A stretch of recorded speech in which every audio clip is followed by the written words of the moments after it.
Hello dear friends. तो हम law of attraction के बारे में लगातार बात कर रहे हैं। माइकल जे लॉजियर का वर्क है law of attraction. Law of attraction कैसे काम करता है, लास्ट वीडियो में हमने बात की थी कि हम लिखना सीखेंगे कि डिज़ायर स्टेटमेंट कैसा लिखा जाए, यानी कि आप जो लाइफ में चाहते हैं उसको कैसे लिखा जाए और आप इस तरीके के शब्दों का चयन करें ताकि उससे आपकी पॉजिटिव वाइब्रेशन बढ़े, और जब पॉजिटिव वाइब्रेशन को आप यूनिवर्स में छोड़ेंगे तो आपको वो चीज़ें मिलेंगी। इसको बहुत साधारण तरीके से, इससे पहले कि हम इसकी डिटेल में जाएं, समझने की ज़रूरत है कि आप एक तरफ ऐसी ज़िंदगी सोचो कि जहां ज़िंदगी भर आप सुबह उठ रहे हैं और रात तक काम कर रहे हैं और आपको यही नहीं पता कि आप असली में रियली में क्या चाहते हैं, और आप सोचते हैं कि आपको शायद किसी दिन वो चीज़ मिल जाएगी जो आप चाहते हैं। दूसरा, जो हम ये सारी एक्सरसाइज कर रहे हैं अभी तक, जितनी हमने 13 एक्सरसाइज की हैं, जिनमें हमने ये सीख लिया है कि हम असली में क्या चाहते हैं, इसका कैसे पता लगाया जाए। एक बार जब हमें ये पता लग जाएगा कि हम क्या चाहते हैं और आपको ये विश्वास हो जाएगा कि वो चीज़ हमें मिल भी सकती है, इसके पीछे की भी कोई साइंस है, तब आप शायद इस चीज़ के अंदर इंटरेस्टेड हो।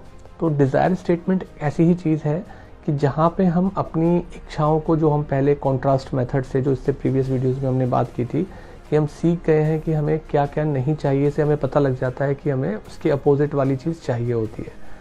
तो ये पहली बार बहुत सारे लोगों को पता चलेगा जब उस एक्सरसाइज को करेंगे कि वो वाकई में चाहते क्या हैं, वो यूनिवर्स से मांग क्या रहे हैं।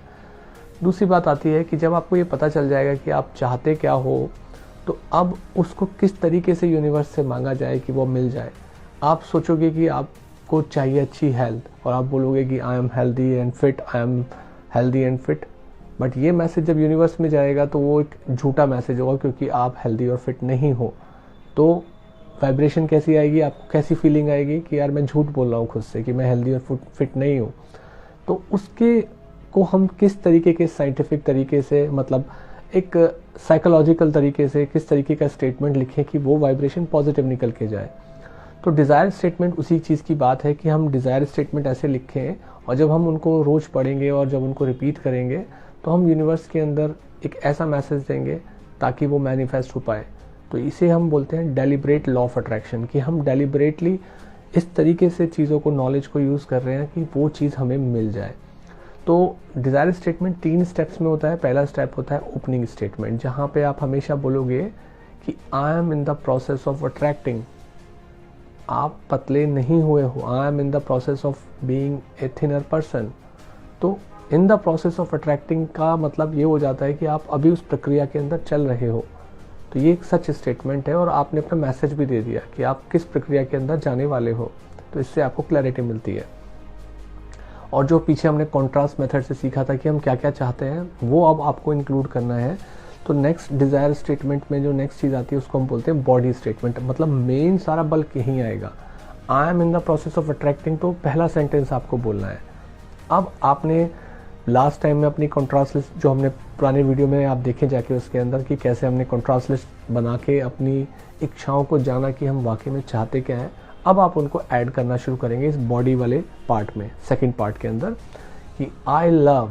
अब आप अच्छे वर्ड्स यूज़ कर रहे हो, क्योंकि वर्ड से थॉट आती है, वाइब्रेशन आती है, तो आप लव की फीलिंग ला रहे हो। I love knowing that my ideal partner lives in my city. जो मेरा आइडियल पार्टनर है वो मेरे ही शहर में रहता है। आई लव, मुझे जब ये पता चला तो आई लव दैट थिंग। तो आपने इसको उसके अंदर डाल दिया।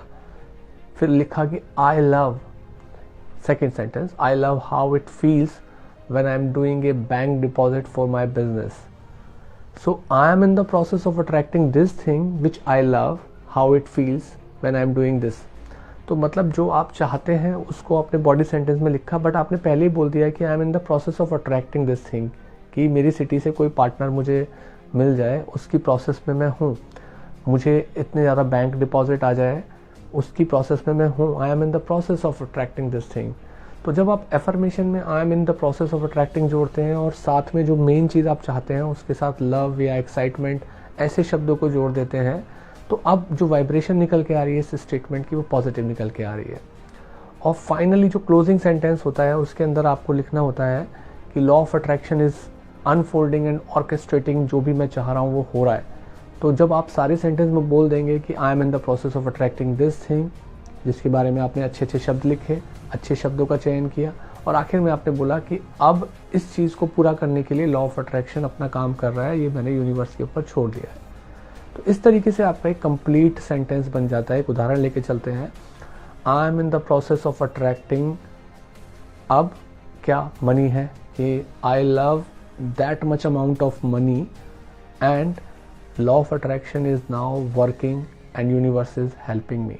तो अब ये एक कंप्लीट डिज़ायर स्टेटमेंट बन जाता है जहाँ पे आपने सारी चीज़ें ऐसी बोली हैं जो सच हैं, क्योंकि आप प्रोसेस ऑफ अट्रैक्टिंग हो, आप सच में जो आपको चाहिए, क्योंकि आपने अपनी पुराने वाले एक्सपेरिमेंट से, कॉन्ट्रास्ट मेथड से अपना क्लैरिटी लिस्ट को क्लियर कर लिया, और अब लास्ट में आपने ये स्टेटमेंट भी जोड़ दिया जो कि सच है कि लॉ ऑफ अट्रैक्शन अब इसके लिए काम करेगा, यूनिवर्स इसके लिए काम करेगा, मैंने उसके ऊपर छोड़ दिया है, क्योंकि मैंने एक पॉजिटिव वाइब्रेशन छोड़ दी है, मैंने अपनी इच्छाओं को यूनिवर्स में छोड़ दिया है, अब यूनिवर्स का काम है उसको पूरा करने का। और जब बार बार आप यूनिवर्स को ये याद दिलाओगे तो आपकी फ्रीक्वेंसी और मजबूत होती चली जाएगी। बार बार इस स्टेटमेंट को पढ़ते जाओगे तो आपकी फ्रीक्वेंसी और बड़ी होती चली जाएगी, और पहली बार सालों में आपको पता चलेगा कि आप जो वाकई में चाहते थे वो क्या था, और फिर उसको बार बार रिपीट करने से वो बात और गहरी होती चली जाएगी। तो this is video number 14, law of attraction, Michael J Losier. See you in video number 15।